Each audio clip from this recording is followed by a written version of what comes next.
How's it going, Pokemon fans? CJ here from the JollyMonz YouTube channel, and today it is, well, this week is my week for bringing up the deck profile videos and the deck in the games and etc. Whatever. As you can tell in the thumbnail, the title, and of course right here, I'm doing Metagross this week. I played this deck for me it's yesterday, for y'all it'll be Sunday. I played it Sunday. I love this deck. I wasn't expecting this deck to be as good as I thought it was, but I had so much fun with this. Now, the list I'm about to show isn't the exact list I use. I made a couple changes from my list. I looked at the list I made 9th place at, I think, Madison Regionals. I haven't seen 2nd place yet, but I looked at 9th list and I kind of made some adjustments from my list. Like, kind of mixed the two together to make something that I thought I would like, and that's what I'll be playing. I might mention some of the stuff I played at locals and how I liked it, but for now I'm just going to show you the list right here. So let me go ahead and fix this up a little bit. Now for the Metagross line, it's 4 Beldum, 3 Metang, and then 4 Metagross. Originally I was just doing 2 Metang, and I found that really I wanted to find Metang more often because, well, I guess it kind of depends. It kind of goes off one of the other cards. Is I'm also playing 2 Vulpix, and one really good start was getting a bunch of Beldums in play, using Vulpix turn 1 to go find the 2 Metangs. And one problem I found with only playing 2 Metangs is that I came across a couple times, like more than I thought I would, where one of them was prized and I can only get 1. And I want to play more so I have a better chance of getting 2 with Vulpix's Beacon. So, yeah. And then, of course, there's 2 Tapu Lele. Really, the ideal turn 1 for this deck that I found, in my experience, was start off Beldum, grab Lele with an Ultra Ball, grab Bridgette. We play one of Bridgette. I think almost every deck is playing one of Bridgette at this point. But start Beldum, play Tapu Lele to find Bridgette, get 2 more Metang, or 2 more Beldums and a Vulpix, switch into the Vulpix, and then find 2 more Metangs. I found, like, anytime I did that, I think anytime I did that, I pretty much had the game. I don't want to say I had the game because it, of course, it depended on what my opponent did, but I never felt like that was a bad turn. And anytime I didn't do it, I felt like I just wasn't being as optimal as I could. You know, of course, they can just end, get rid of the 2 cards you search, but, you know, maybe you don't even have that good of a hand. Well, obviously, if you did that, you had a pretty good hand, but, you know, they're playing a supporter that they might not usually play because of the Beacon. So that's well, that's not the supporter. That's the Pokemon lineup with one of the supporters. So I did play a Rongaroo when I played it at locals. It was all right. Yeah, it was just all right. Like, I probably won't miss it. It was nice a couple times, but more often than not, it was kind of just sitting on the bench. And half the time, I kind of just put it up for my opponent to knock it out. So, of course, you saw the 1 Bridgette. I would almost say the most important supporter, just to make sure you get all of your basics in play turn 1. 4 Sycamore. I originally did just 3 of these, and then, well, originally the list right now is 4 Sycamore and 3 N. Originally I did 4 N, 3 Sycamore. I'm going to try this to see if I like it any better. I kind of like playing more N, so I didn't have to worry about possibly discarding key pieces. But, you know, discard your hand, draw 7. That's kind of hard to argue with. So, this is what I'm going to use, but I might end up switching back to 3 Sycamore, 4 N. 2 Lysander. I don't think there's any reason not to run 2 Lysander. If anything, you might run more Lysander. But I don't think there's very many decks playing just 1 Lysander right now.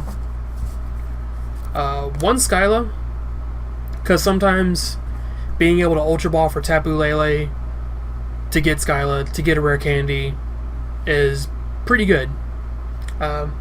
This actually wasn't in my original list that I played over the weekend, but there was times where I wish I did had it, so I'm going to try it now. I feel like I'll like it, but we'll see. I put a Karen in because Vespiquen decks are popping up more often. It had a really strong showing at the regionals this past weekend, so really this is not something I would originally put in the list, except for the fact that I feel like Vespiquen is going to be popping up more often. So I may end up never using this, but when I will use it, it'll work out. Just reset Vespiquen's damage back to whatever, 20, yeah, it's 20 plus 10 for each. So reset them back, make them have to put more stuff in their discard, and just take over the game from there. Another supporter that I added was Pokemon Ranger. There's another supporter that wasn't in the original list, but when I think about it, it could come in handy. If there's ever times where you can't get off the Giga Hammer every turn, because the way the deck works is, and I probably should have mentioned this earlier, is what you ideally want to do is get 2 or 3 of these in play.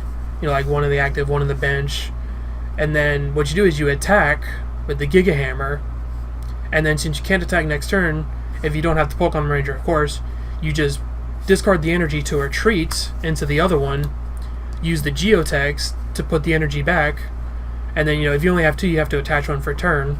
But if you have 3, you just retreat every turn and then use the Geotex to bring the energy back into play.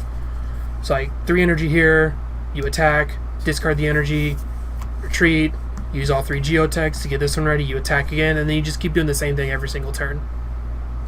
So you're always attacking, even though it says once you attack with the Giga Hammer, this one can't attack again the next turn. So that's really the main combo of the deck, I guess you could call it. And then if you don't have, you know, all the energies you need or all the Geotex you need, you have Pokemon Ranger. So this isn't a card I usually like to play, but I feel like in decks like this, where the attack says you can't attack again the following turn, it could come in handy. That's all the supporters. We do play 3 versus Seeker, which is basically a supporter, but not really. I'm only doing 3 because once you get your Metagrosses set up, you really don't need much else. Like, sure, you kind of want a Ranger here and there, maybe a Lysander, but once you get your Metagrosses set up, you know, you don't really need to draw much more, unless you just don't have energies for some reason. But yeah, I would get 3 Metagrosses in play, and at that point, I don't even care if my opponent end me down like 2 or 1 cards, because at that point, I have everything I need on board and can just keep attacking every turn. But like I said, you might need to find like key supporters like Ranger, Lysander, whatever. But this also reduces your item count for Garbodor, and that's still a semi-popular deck. You got 4 Ultra Balls. I love this card. I don't think I'll ever play a deck that doesn't play 4 Ultra Balls. It's part of the ideal turn 1. You play Ultra Ball, get your Lele, get your Bridgette, get more basics. You get where I'm going. I went over this earlier. This card is fantastic. I love this card. We play 4 Rare Candy because, you know, we're a Stage 2 deck. We want to get the Stage 1 or the Stage 2 in play as fast as possible. I've seen some decks that were, when they had the 3 Matang, they only did 3 Rare Candy. I thought about trying that, but I feel like it's too important to try to get the Metagrosses in play as soon as you can. Ideally turn 2, especially because you can, you know, get this in play turn 2 and use the algorithm, which I know I'm missing a lot of stuff and going back to it, but whatever. The Algorithm-GX is pretty good. 1 energy. Search for 5 cards, just any 5 cards, put them in your hand. And anytime I played an algorithm or used the algorithm attack and my opponent didn't have N, I don't think I lost that game. Because you just use the algorithm, get 2 Metagrosses, 2 rare candies, and something else. And if they don't get rid of your hand, you're set up. Like, you have everything you need. Like, unless you just, again, don't have the energies for some reason, you're golden. Like, I don't think I've ever used algorithm and lost that game. Except, when they end, which did happen, but, it's worth it on the off chance that they don't have the end.